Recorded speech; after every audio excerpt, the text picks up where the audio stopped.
My name is Laura Kina. I'm a Vincent DePaul professor at the Art School at DePaul, and I'm zooming in from Chicago, which is the traditional native lands of the Three Fires Confederacy, Potawatomi, Ojibwe, and Odawa nations, as well as the Ho-Chunk, Miami, Menominee, and Illinois Confederacy and Peoria.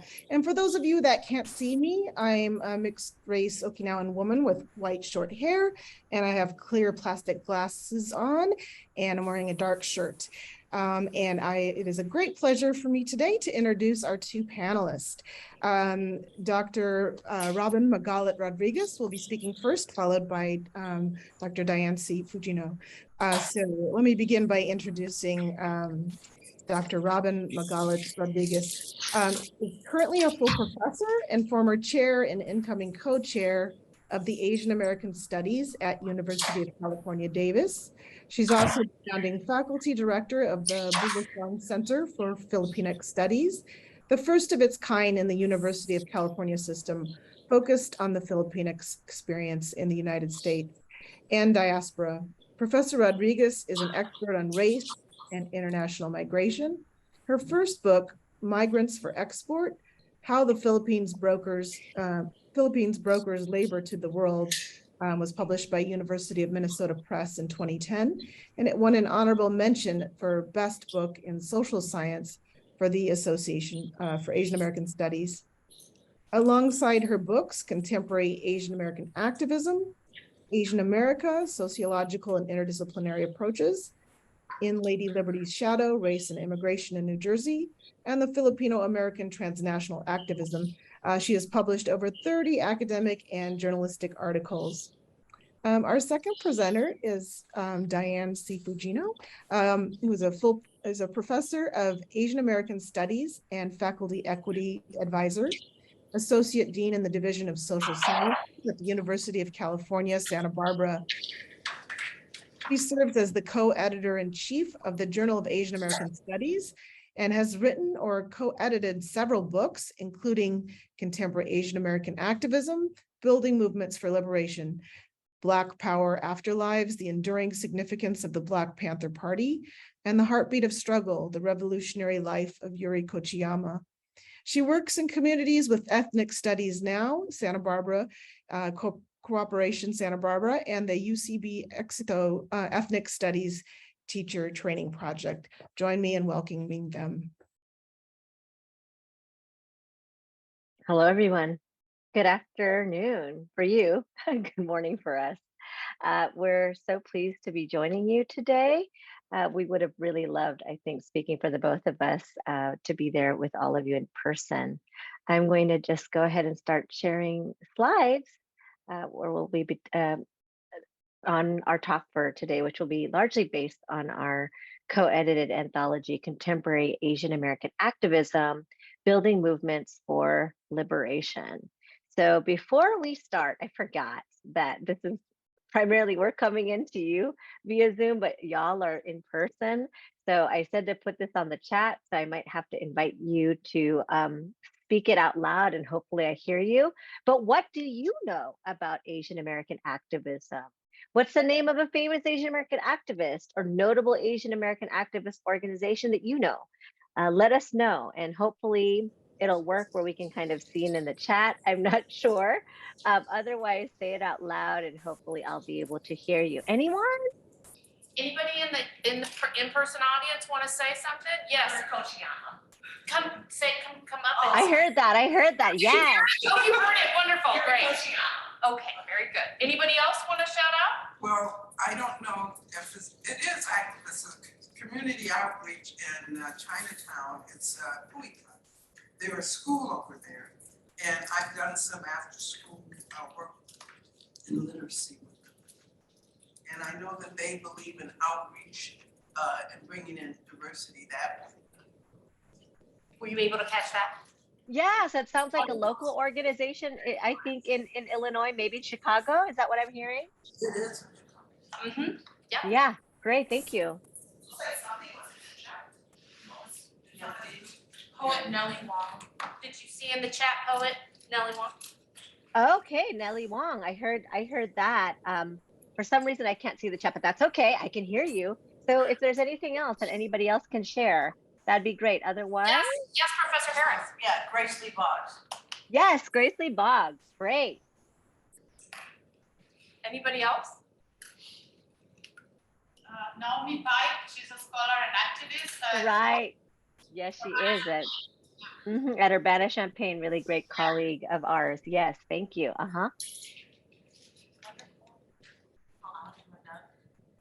Asian Americans Advancing Justice. Asian Americans Advancing Justice. That's right. Great. Well, this is good. This is really great that at least there's a sense for some of you about Asian American activism.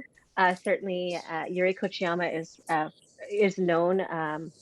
And we do have to credit Dr. Diane Fujino for having done a lot of the work in really documenting Yuri Kochiyama's contributions. Well, today we're really going to be talking about other forms of activism and other activists that didn't necessarily come up in this part of our presentation. So let me just talk a little bit about our book. So our book is entitled Contemporary Asian American Activism, Building Movements for Liberation. So our talk really lifts up a few examples of contemporary Asian American activism. And one thing that is really important in the book and for today is that Asian Americans have been organizing for decades against anti-Asian racism and violence, as well as participating in the uprisings for justice, from the anti-war movement to Occupy, to Black Lives Matter, to Standing Rock and Mauna Kea, to queer liberation, to undocumented immigrant rights, and more. And these current struggles build on a history of Asian American activism, heightened in the Asian American movement, or the AAM, of the 1960s and 1970s, but occurring before that as well. And I think there is already a sense, which is really wonderful, for among some of you, of some of our Asian American activist elders, like Yuri, like Grace Lee Boggs, like others, and of course, there is a little familiarity of some of the organizations on the ground that still do work. It sounded like a community based in Chicago, serving the Asian American, or maybe specifically the Chinese American community, Asian Americans Advancing Justice, but there's so many more. And really, for us, when we started to work on this book in 2017, Diane and I, we were kind of having these conversations in about 2017, early 2018, in anticipation of 50 years of Asian American studies. The anniversary, the 50th anniversary of Asian American Studies was in 2018. And one of the things that Diane and I had been in discussion about was just the ways in which we were concerned that, for the most part, Asian American activism just seemed to continue to be erased, or just really in the margins in terms of even the scholarship in Asian American studies. There wasn't a whole lot of work on Asian American activism either. On one hand, not a whole lot yet about the Asian American movement, and certainly not a whole lot about Asian American contemporary activisms. In popular kind of discourse still, not a whole lot of attention paid to Asian American activism, past and present. And we were really concerned about the ways that Asian American activism really gets erased due to the prevalence of the model minority myth, which Diane will speak to a little bit more later.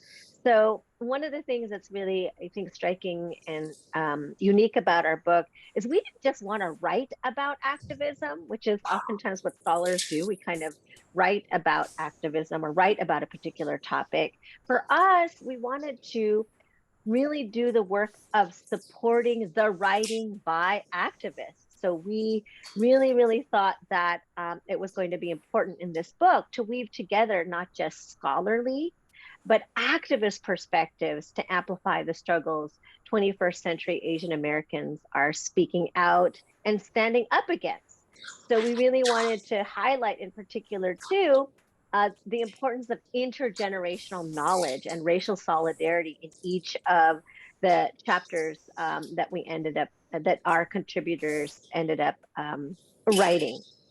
So our chapters, and we're not going to be able to talk about all of it. I do encourage you to look for it and get the book and read and dive in more deeply. But the chapters of the book each address different sets of issues. We have folks who write about anti-gentrification and housing justice, someone who writes about prison abolition. We'll talk a little bit about it today, but we have a chapter on global anti-imperialism, environmental justice, workers' rights, undocumented immigrant struggles, and student activism. Our authors present their lived experiences of the fight for transformative justice, and they offer really key lessons to ensure the longevity and sustainability of organizing. In the face of imperialism, white supremacy, racial capitalism, heteropatriarchy, ableism, and more, our contributors in the book celebrate the victories and assess the failures of organizing and activism. They reflect on the trials of activist life. They critically examine long-term movement building, and they inspire continued mobilization for coming generations. In fact, that's a really big aim for all of us collectively. So collectively, as a group of authors, we really wanted to ensure that this book wasn't just informative. So we're not just trying to lift up these stories just to provide information. We're trying to lift up these lessons of Asian American activism to inspire folks to want to engage.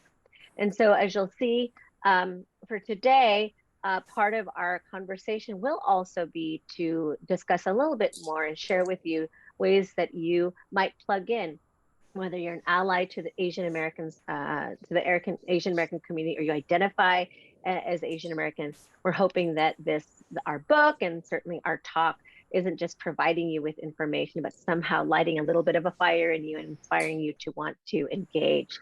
So just in terms of just recapping our overview, recapping what I sort of said, but providing you an overview of the talk. So I'm going to start off the talk. My part of the talk will be to really provide examples of contemporary Asian American activism.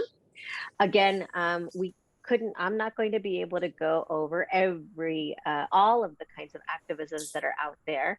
I mean, certainly our book can't capture all of it.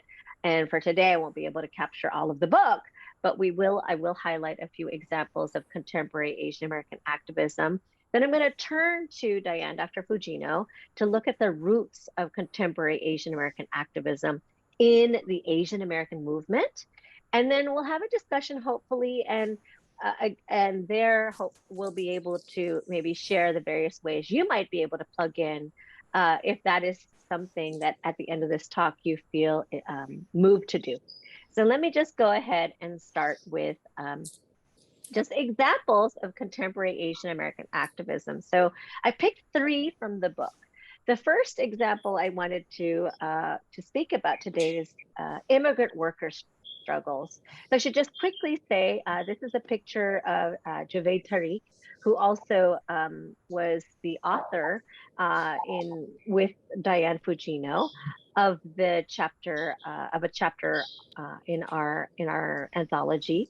Javed Tariq was born in Pakpatan in Punjab, Pakistan.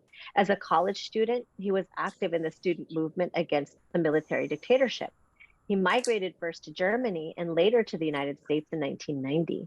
He is the co-founder and senior staff member of the New York Taxi Workers Alliance and the treasurer of the National Taxi Workers Alliance. Over the years, he has organized numerous successful strikes, campaigns, and actions to promote economic and social justice for taxi drivers, a workforce that is 94% immigrant and primarily people of color.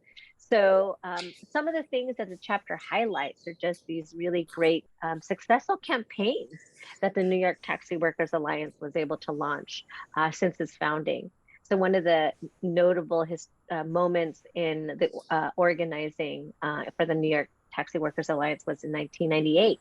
It had just been newly formed, but the New York Taxi Workers Alliance organized a historic one-day strike of 12,000 taxi drivers in response to Mayor Giuliani's proposed 17-point plan for the taxi and limousine commission that would dramatically increase fines for drivers, turn minor violations into suspension of licenses, and in other ways push drivers out of work. I just want to take a pause on that. Imagine 12,000 taxi drivers. You know, y'all, many of you in the audience may be Gen Zers. I don't know how many of y'all have 12,000 followers on your social media.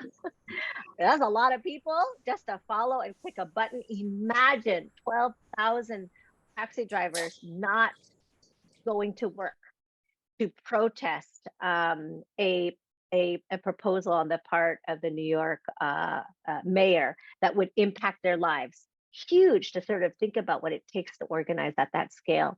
One of the things that the New York Taxi Workers Alliance has been doing more recently since the pandemic in early 2020, the New York Taxi Workers Alliance organized I've been organizing really tirelessly to supply information, get full unemployment benefits, and provide other crucial resources to drivers because, of course, as frontline workers, drivers are at particular risk. So there are a couple of really key lessons that we, that we can learn from the New York Taxi Workers Alliance.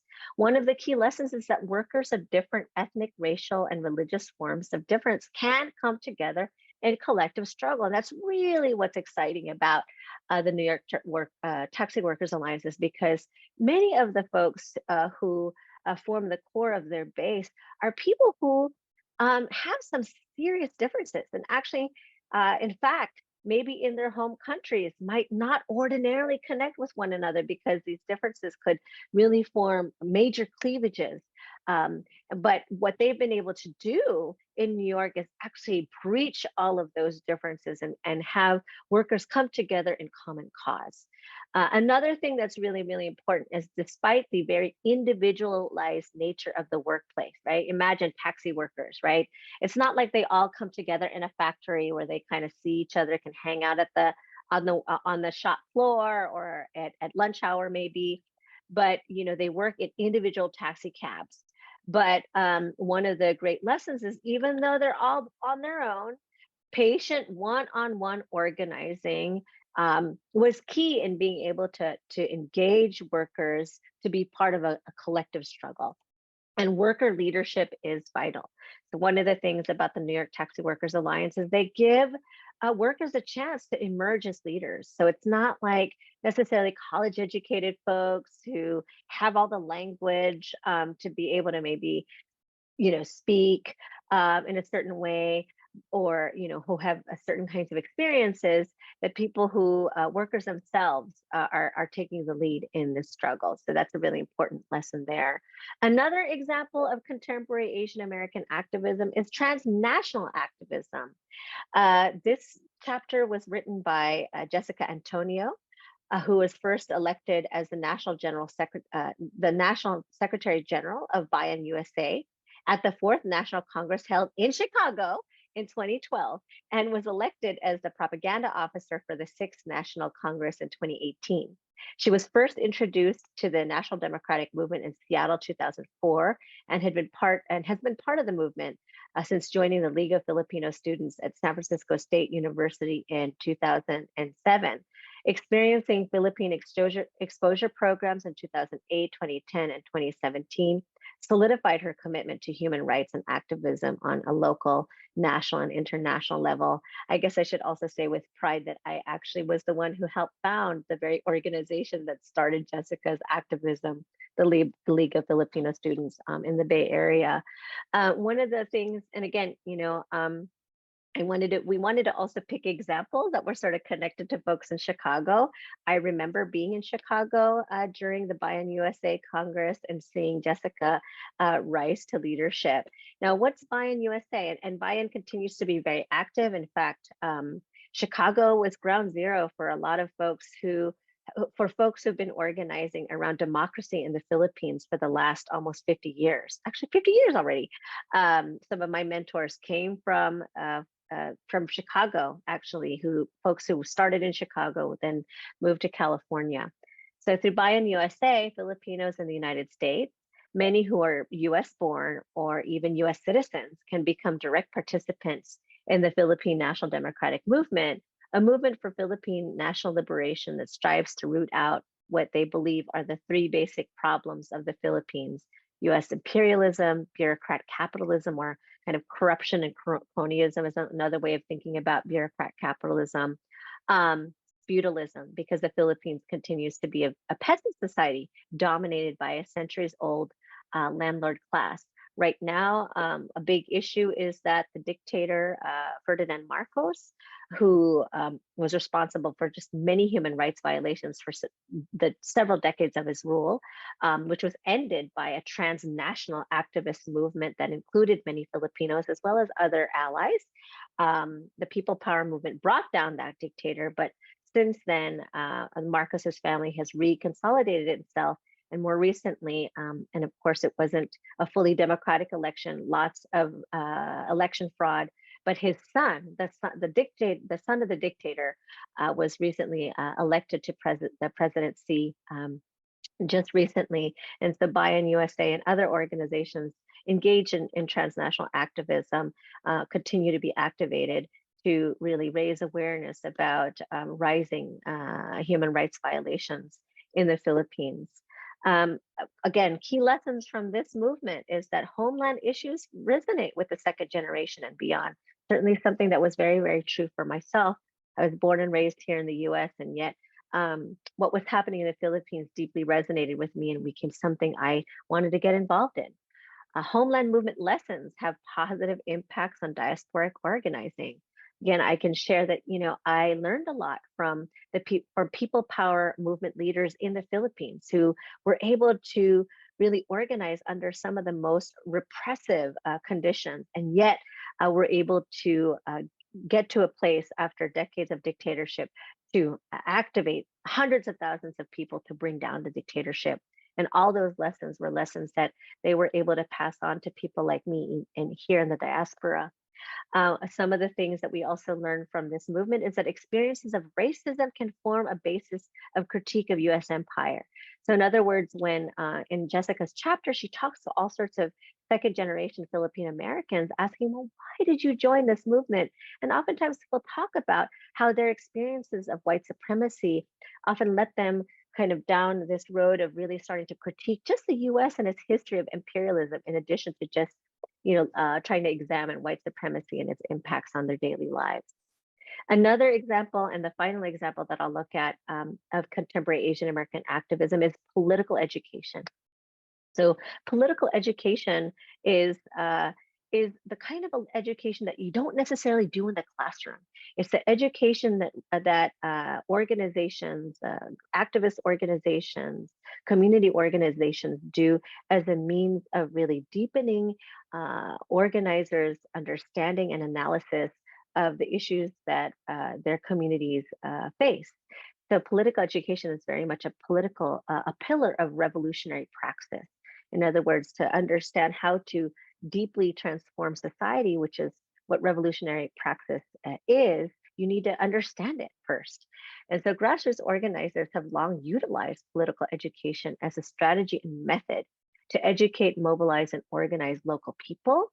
And political action is itself a form of political education, an expression of process-oriented education in which people learn by doing. I just realized I forgot to introduce the author who wrote this chapter. So this particular chapter on political education is written by a scholar activist, Mei Fu, who is an associate professor and chair of the Department of Ethnic Studies at the University of San Diego, where she teaches classes on the comparative histories of communities of color, social movements, Asian American grassroots organizing, and women of color feminism.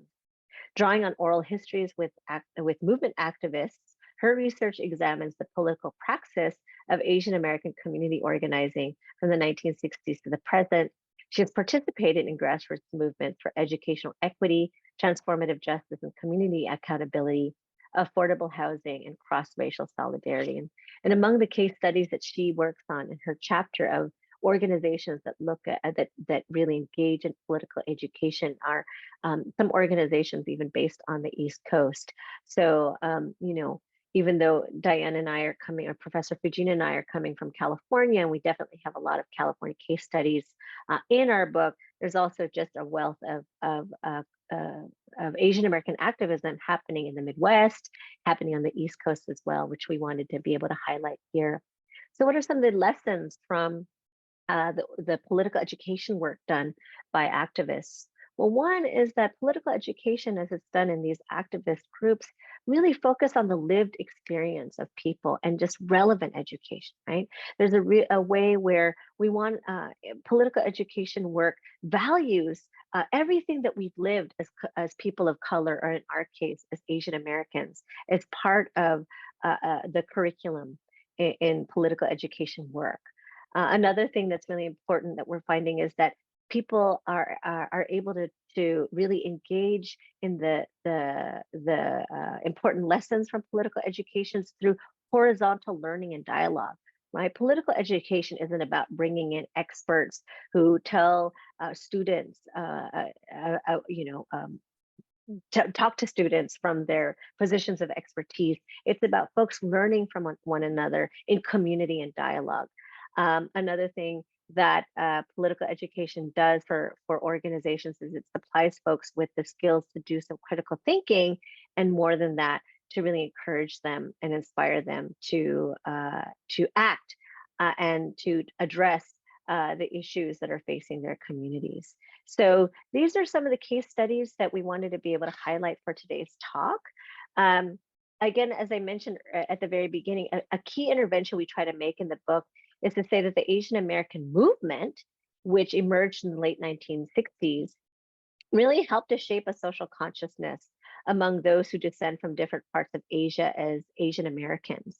And this Asian American movement really had a long afterlife. It may not exist in the same ways today as it did in the past, but a lot of the lessons from the Asian American movement really find their ways into the contemporary organizing of Asian Americans, including the ones that we cover in these case studies that I've just gone over. So I'm going to go ahead and pass it over to Professor Fujino, who will really talk to you more about the Asian American movement and its significance. Thank you, Robyn, and good afternoon to everybody. I will echo what Robyn said, that I too wish that I was there in person, and this is such a momentous, right, the inauguration of this social transformation project, and I wish that I could be there with you to experience all of these 2 days, but we're really pleased to be here to talk about Asian American activism. And as Professor Rodriguez just noted, right, the current day activism has a past, and for Asian Americans, it is rooted in the Asian American movement of the 60s and 70s. And that movement is the most vibrant Asian American. Oh, Robyn, were you gonna? Oh, great. Oh, I'm sorry. Can you move to the next? Perfect. The most vibrant movement of Asian Americans was 50 years ago, and it shapes the kinds of ideas that are forming today, and ideas. There are new ideas today, but they also have a way that they're building on the past, and the ways that the activists of 50 years ago created that movement enables folks today to move quicker to certain types of critiques and certain types of practices, things that Professor Rodriguez just talked about, and I hope will become clearer as I talk today. And what I want to do is to talk about the history of the origins of the Asian American movement and some lessons from it, focusing in particular on one organization, the Asian American Political Alliance. And then I want to do a brief spotlight on a Chicago-based Japanese American activist and draw some lessons from that as well. So next slide, please. As I was saying, this Asian American movement began in the late 60s, and it was protesting the Vietnam War. It was gaining ethnic studies so that today we can teach about race studies, right? And we have departments of ethnic studies, Asian American studies, Black studies, Chicano, Native American studies, and can have projects like this social transformation. Social movements rarely start in one particular time or place. But Vicky Wong, who I'm showing here in the top left, tells me that the Asian American movement has a time and place in which it started. And that was Berkeley, California in May of 1968. And I've been doing research on APA and I've been studying the Asian American movement, and I think she might be right. So what happened was a couple, Yuji Ichioka and Emma G, were working in Berkeley, and they sought to gather Chinese, Japanese, and Filipino Americans that they saw on UC Berkeley's campus and in the community. They saw them at political events, they went to student organizations, and they just called people who had signed petitions against the Vietnam War. And they held a meeting at their apartment. There were only a few people who attended, Vicky Wong included, but those who were there had a sense that they were witnessing history in the making. And APA, as they call the Asian American Political Alliance, is indeed an organization of major significance. And I will try to detail this in 5 ways. So first, APA and Yuji Ichioka in particular are credited with introducing the very term Asian American as a political term that is at once Pan-Asian and third worldist. I want to be clear that they were not trying to say that there were similarities necessarily of histories, cultures, religions, languages, right? Among the various, what we would know as at that time, the largest groups were Chinese, Japanese, Filipino, Korean, and South Asians. But it was a political term because Asian Americans were seen as all looking alike, and because of the ways that structural racism works on a group basis, they came to create a social formation that was political Asian America. And I would argue that for groups like Blacks and Chicanos, Latinx peoples, and others, it may not be so important to put the emphasis on the political.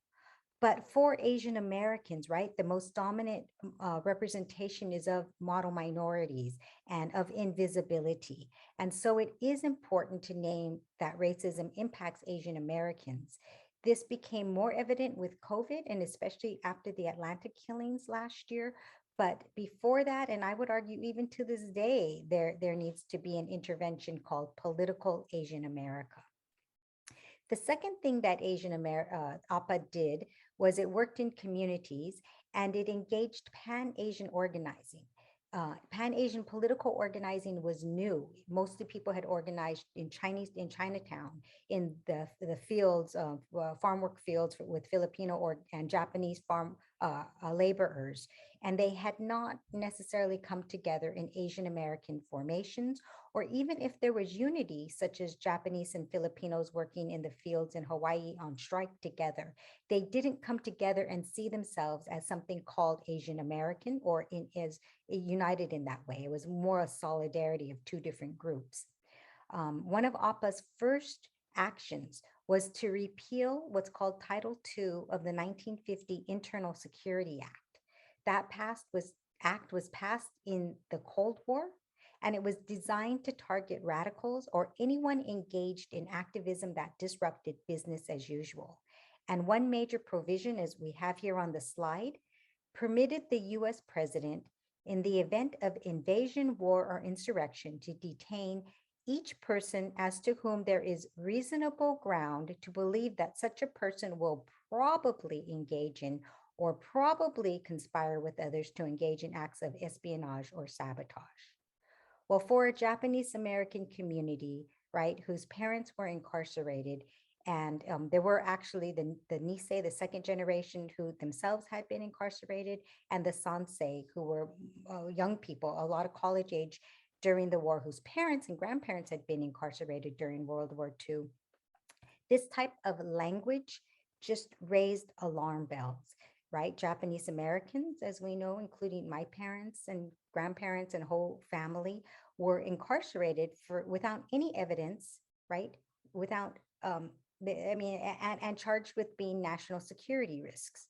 And so APA, when they saw this, they were concerned with at least a couple of things. One was the very low standard of reasonable ground for actions that might happen in the future, right? And we know when things are written in this way that racism and other kinds of political targetings can seep in. And that was the second concern. In the context of the late 60s of Black Power movements, they were really fearful that this was going to target Black militants in particular, but radicals of all colors as well. And so this was both something to support, to denounce any government repression of anyone, actually. It was to protect Asian Americans, but it was also very much an act of solidarity with Black power and with Black militancy. And APA was one of the earliest groups to gather petitions to repeal Title II, and working with others, including the JACL, they did successfully repeal this. And another thing happened.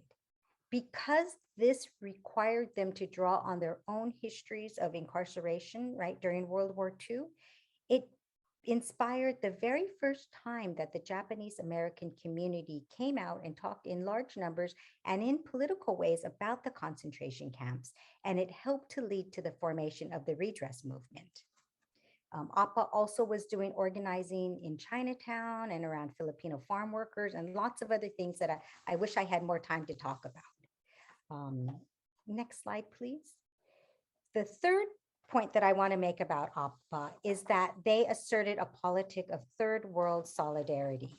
They were working inspired by the Bandung, Indonesia, 1955 conference, Afro-Asian conference that brought together newly independent Asian American and newly independent Asian and African countries. And they were fighting against racism, against colonialism in all its forms, and for world peace. And so there was this whole notion in that period of what was called third world solidarity, which signaled both solidarities with global anti-imperialist struggles, as well as, within the United States, Black, Chicano, Asian, Native American unity.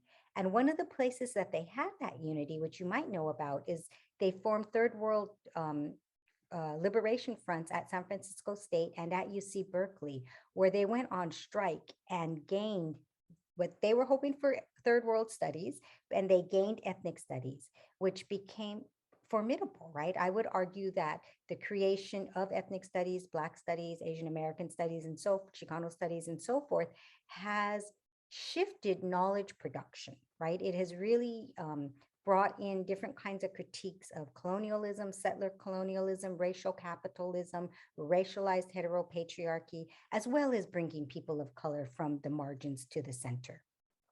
And APA also demonstrated strong solidarity with the Black Panthers, right? They were working in the San Francisco Bay Area, right? In Berkeley, the Panthers had started in Oakland, just 10 minutes away. And so this is the picture you see here is one of the demonstrations that they went to in support of Huey Newton, the co-founder of the Black Panthers, who a year after the Panthers formation was accused of killing a police officer and was imprisoned. And so you see these kinds of images, things including Yellow Peril supports Black Power, right? Which got reactivated in the Black Lives Matter and movement for Black Lives era. Fourth, APA brought global perspectives to local organizing.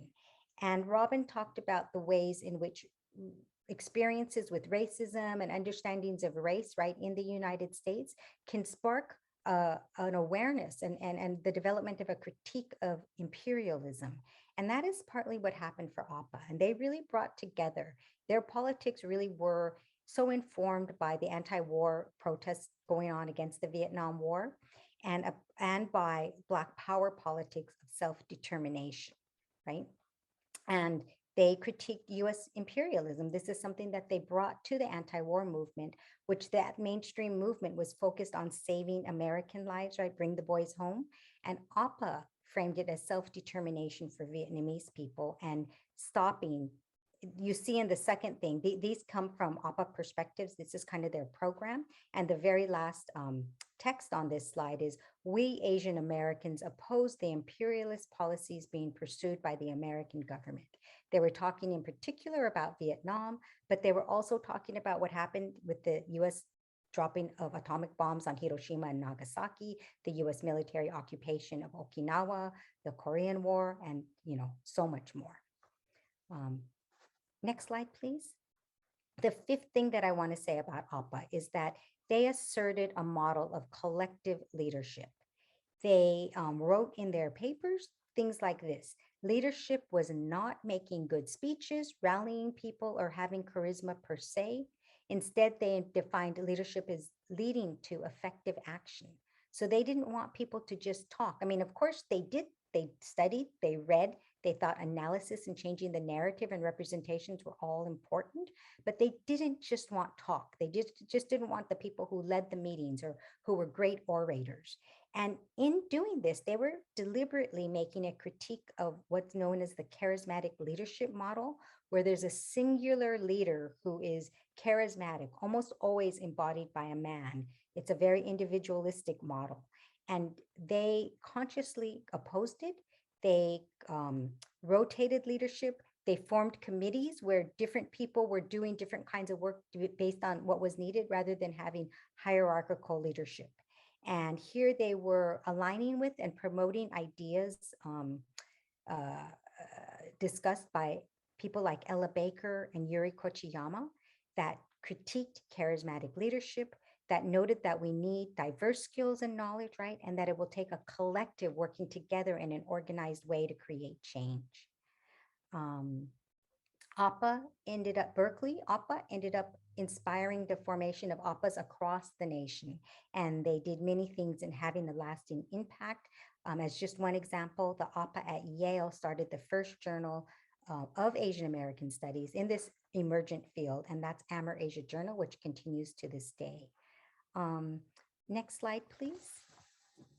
So I want to just talk about very quickly lessons, right? One of the key lessons for APA was that you need to work in communities. You need to talk to people. You need to be there. The Berkeley APA, through their Third World Strike, established Asian American Studies at UC Berkeley. And UC Berkeley had a field office in the iHotel in San Francisco because they said you had to be there working in communities, getting to know people in communities, listening to people, listening and learning. Second, they saw the importance of a global and radical anti-imperialist analysis of structural oppression. Third, their very moniker, right, Asian America, was at once third worldist and pan-Asian. They really promoted models of collective leadership, which influence us today, and opened up spaces for women to organize. And they also critiqued racialized sexism. Next slide. You know what? I'm going to do this super quick. And if there's time, I want to leave time for Q&A, but I want to make mention of a Chicago-based Japanese American activist because, you know, this is DePaul, right? Located in Chicago, right? And so I want to talk about the connections between spirituality and liberation in a very shortcut way. And so Michael Yasutake, really unknown and a really formidable activist. He was born in 1920 in Seattle, Washington. During World War II, he was incarcerated in the Minidoka concentration camp in Idaho.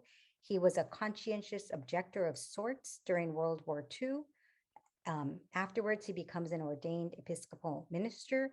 And during World War II, he supports draft resistors. He was charged with college ministry and in the Midwest. And when he would travel to colleges around the Midwest, he would drive 100 miles out of his way to visit military stockades and federal penitentiaries to find those resisting the draft to offer some type of support, counsel, spiritual counsel to encourage the work that they were doing. And in 1980s, he was working at the YMCA campus in Chicago with a woman named Carmen Valentin doing a lot of activism. He was a counselor, and Carmen Valentin was one of the 11 Puerto Ricans who were arrested in Evanston in 1980 and put in prison for their work to liberate Puerto Rico. And that relationship and that arrest changed or deepened Reverend Yasutake's work for liberation. And he worked very deeply around prisoner issues and in support of political prisoners and against imperialism. And I'm so, I just want to say that, you know, he's one of my mentors and one of the people who influenced me so much and helped me to start visiting political prisoners. And I was able to write this book called Nisei Radicals, and it's about Michael Yasutake and his really wonderful relationship with his sister Mitsue Yamada, a Nisei poet. And, you know, in the chat, when Professor Rodriguez asked about, you know, people you know, somebody mentioned Nellie Wong, and she's a Chinese American poet. And there's a documentary called Mitsue and Nellie that's just wonderful about Nellie Wong and Mitsue Yamada, my Reverend Yasutake's sister. Okay, I'm going to end here so we have time for Q&A. Thank you so much. This is wonderful. I'm Margaret Story. I'm just gonna facilitate Q&A in the room. And I don't know, Laura, if you can see Q&A online. So do you have an online question that you'd like to start with, Laura? I don't see an online question yet, but if you're online, go ahead and put one in the chat. Okay, great. Well, then I'll start here with oh, do I need to stop? Oh, can we stop sharing, screen sharing? Thank you so much, y'all. Then everybody in the room can see you. Is there anyone in the room who would like to ask a question? I know I have one, so I will put myself forward if nobody else does. Anybody? Oh, yes, please, Professor. Yes, so when you're dealing with Asian American activism, is it a product of the communities first or at the universities? Is it the result of, let's say, students, or is it a mixture of both students and university, students and community activism? Yeah, I can say something there. So if you're talking about the movement of the 1960s and 70s, the campuses played a huge role. And there's some view that it was really kind of middle class college students who sparked the Asian American movement. All the activists I know who I've talked to disagree with that. College students were prominent, but Vicky Wong is vehement that she wants APA Berkeley's origins to reside in the community as well as campus. Campus was there, but it wasn't just campus. It was very much community. And even after they won the Third World Strike, part of APA moved into developing Asian American studies on the campuses, and the other part moved to doing community work in Filipino, Japanese, Chinese communities, especially working around the I-Hotel struggle in San Francisco, Chinatown. And if we're talking about Asian American activism preceding this period of the 60s, then there was so much around agricultural labor, other kinds of activism that was really community-based. And I see Robyn nodding her head. Mm-hmm. Great, thank you so much. Any questions online? Okay, then. Oh, I'm going to ask mine then. I was really interested in the last bit of your presentation around APA about the way that there was this self-conscious effort to open up for women activism and women leadership. And I wondered if you could talk a little bit more about that and any particular insights you have about the significance of that, why that was particularly meaningful and important. Yeah, really important, right? Because we struggle to this day with sexism in the movement, right? And it's not surprising it's there. On one hand, we don't want it there because the movements are supposed to be about liberation. We shouldn't be dealing with sexism and racism and, you know, homophobia and so forth in the movements. But movements reflect society. So it's not surprising it's there. And what the women in the 60s and 70s were struggling with was really hard. I mean, the term sexism really came to consciousness in the 60s through the women's movement. And so by gaining that as vocabulary, people were able to name the experiences that they were having. So by the late 60s, when the Asian American, when APA forms, right, they're still struggling with it. It's a fairly newer phenomenon. And yet in the Asian American movement, it was quite uneven. There were definitely male dominated groups within APA. There was, people would say, well, then why were all the men, it was all male men who were part of the Third World Liberation Front Central Committee, from APA. Why weren't women there? But others say, well, people like Vicky Wong were just such powerful women that we had to listen. And the women called them on things. And so APA had, for example, in their newspaper, they had articles on women's liberation. They were really inspired in particular from the Vietnamese women, right? Like the Black Panther women who they saw, and they would represent them with both gun and baby or gun and book, right? And they were saying you can be a warrior, a fighter, and you can also be a mother, you can be an intellectual, right? And that you could put all of these together. And in one of APA's newspapers, they have this image of Ms. Chinatown, and then they have an image of a Vietnamese woman with a AK, right? And they were critiquing the kinds of racialized images and expectations of certain types of femininity imposed on Asian women, right? Deemed hypersexual, deemed overly passive, right? These are stereotypes that aren't true. And then they were trying to show what else was there. And while APA definitely, struggled with sexism and so forth, and women had to fight, and men too, and everyone was changing and unlearning, right, and changing their consciousness. APA's collective leadership, as I was mentioning, really opened up space for women to organize. And so I am wondering, for young people today, what it's like on the ground, right? Working in movements, how sexism and heterosexism is impacting people's organizing.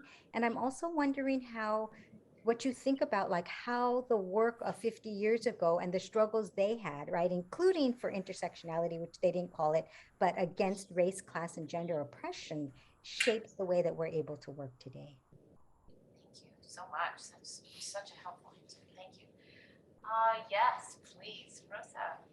Hi, thank you so much for the presentation. I learned a lot. I noticed that there was, you mentioned a lot of different groups from different communities, such as the Black Panther movement, and how they intersect, the Asian American activism with other groups in the US, and especially with Reverend Yasutake and Puerto Rican political prisoners. Carmen Valentin, Oscar Lopez Rivera. And so what do you think is the importance of that connection between the different marginalized groups in the US, and how do you think it still impacts today? Like, how is that important in today's world, the interconnection between our struggles, which have a lot of similitudes, like in the law that you mentioned before, where they criminalized Asian Americans. And it's very similar to Puerto Rico and the gag law in Puerto Rico, so it's like that connection and how it can translate into action. What do you think is the importance of it today? Mm-hmm. Robyn, I'm wondering if you'd like to start, because you can definitely speak to this, and then I want to say something about Oscar Lopez Rivera. Mm-hmm. Actually, no, I don't. If you don't mind taking the lead on this one, Diane, I was also just paying attention to, just because I want to be mindful that there are people had posted some questions in the Q&A as well. So hopefully we could kind of Sure. address all of those. So maybe you could take a lead on this one, and I might take a lead on the questions that got posed. Could you put the screen share back up of the image with Reverend Yasutake? So I'm sorry that I can't see you, but you're talking about Puerto Rican liberation, this one. And you mentioned Oscar Lopez Rivera, right, who was incarcerated in Marion, in Illinois, and then in Terre Haute, right, and prisons for a long time as a leader of Puerto Rican liberation movements and struggles. So Reverend Yasutake would visit Oscar Lopez Rivera regularly. In fact, the first time I got to meet Oscar Lopez Rivera, I went with Reverend Yasutake to visit him in Terre Haute. And, you know, inside, Oscar Lopez Rivera became a painter and an artist. And so he painted this. I mean, you might have read that, right? He painted this image, which I just love, of Reverend Yasutake with other kinds of images that were important to him, representing peace, right? And the cross as a Christian minister and abolishing the death penalty. So I just wanted to put up that image, which is beautiful. And to think about what it means to paint inside prison. On one hand, it's, you know, Oscar Lopez Rivera, I remember so clearly, he said, I have a routine. I run, I make sure I correspond with people, I read, and I paint. And the art was, I think, a place where he had solitude in a good way, and could have creativity and could have color, right? And could use his imagination to think beyond the bars. And that he painted this inside prison is very moving to me. Reverend Yasutake is deeply respected in the Puerto Rican movement in Chicago. They came and did a tribute to him, and he connected people to so many of the Puerto Rican political prisoners, including myself. And that kind of solidarity is rarely talked about, right? And this is a solidarity that isn't just one that falls within a model of an allyship model where people support others, which is good. Sometimes it's good to listen and learn before you jump in, right? But it isn't just about supporting. It isn't just about following. It isn't just about doing what others say because they occupy a certain position or a certain skin color, a certain racial group. But it's really about seeing one's liberation. Yuri Kochiyama taught me this, seeing one's liberation intertwined with other communities' liberation, and therefore needing to fight for liberation for everyone, most importantly, the least among us. And the Puerto Rican movement is crucial, right? From the US perspective, the US, I mean, the mainstream, Puerto Rico is like a commonwealth or something, but many in Puerto Rico, you know, see Puerto Rico as a colony. And one of the explicit vestiges of US colonialism present today.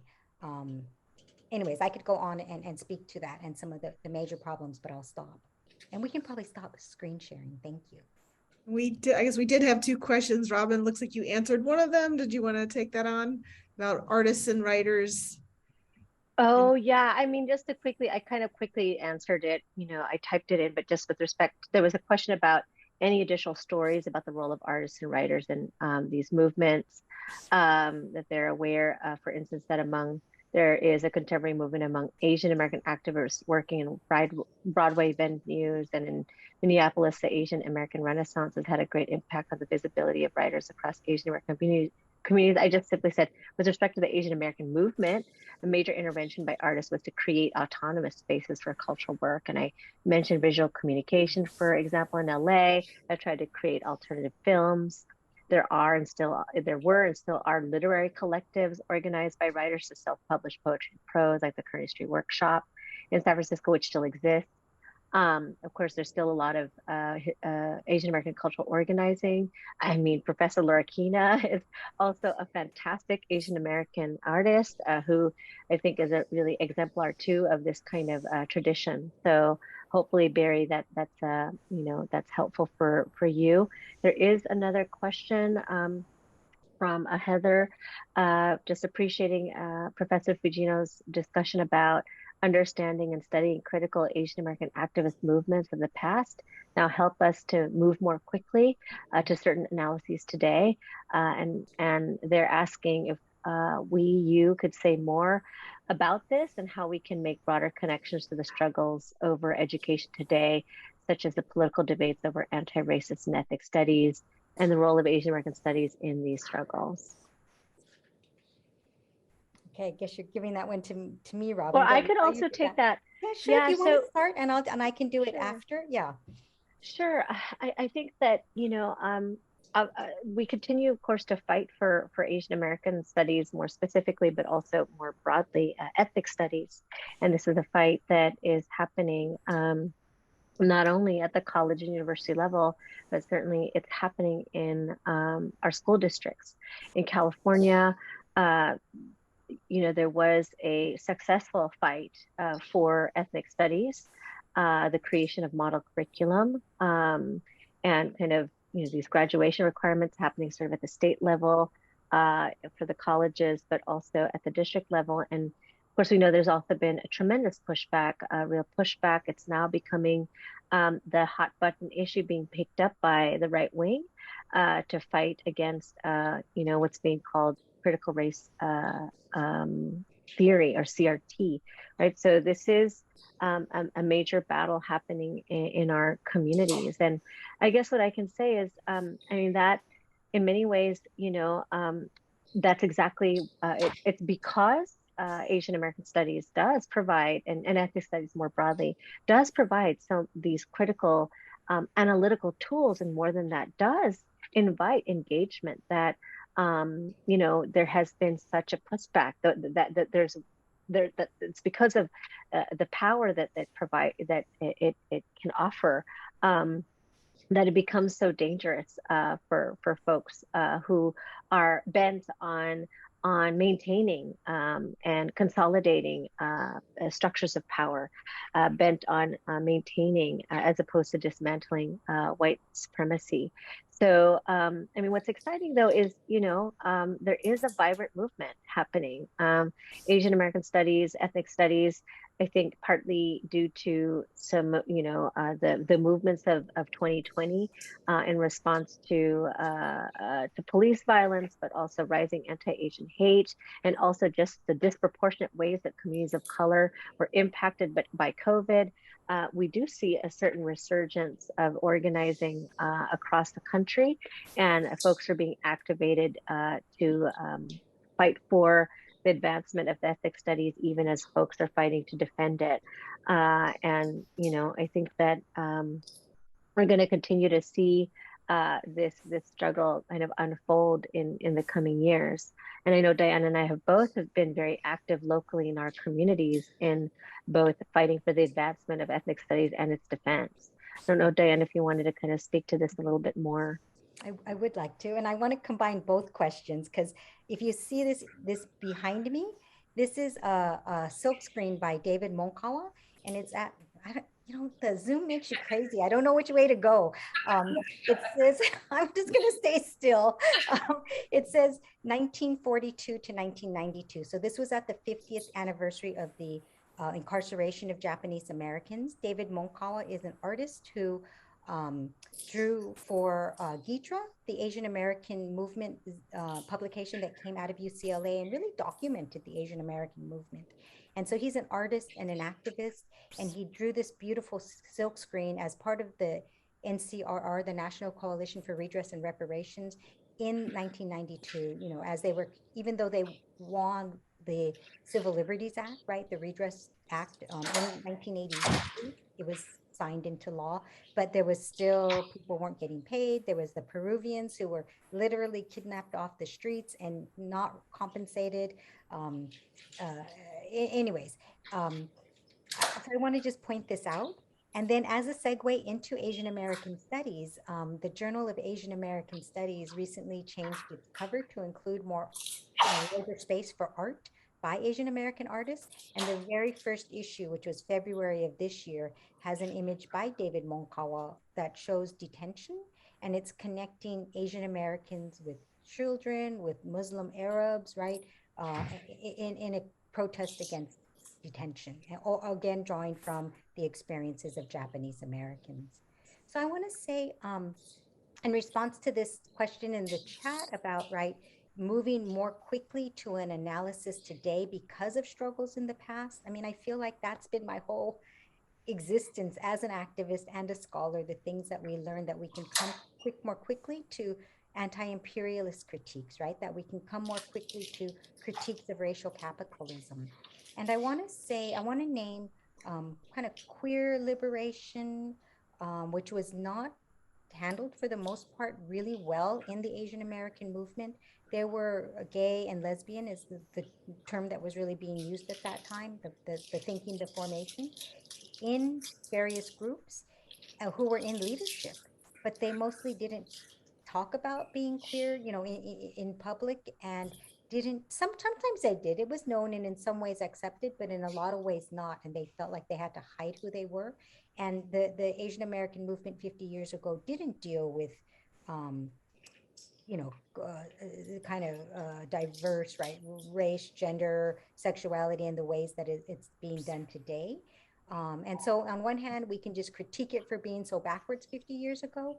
But my view is that because of the work that was done around gender and sexism, and because of the queer leaders who were in leadership at that time, that it enabled a gay and lesbian movement a racialized gay and lesbian movement to emerge in the 1980s, which enabled us to do work today. And my contention is always that ideas and critique arise in the social movements through grassroots activism, and that influences what happens in the academy. The academy follows on that. And I realize we are over time, so I want to thank you both so much for your wonderful presentations and everyone in the audience for being here today. Thank you so much.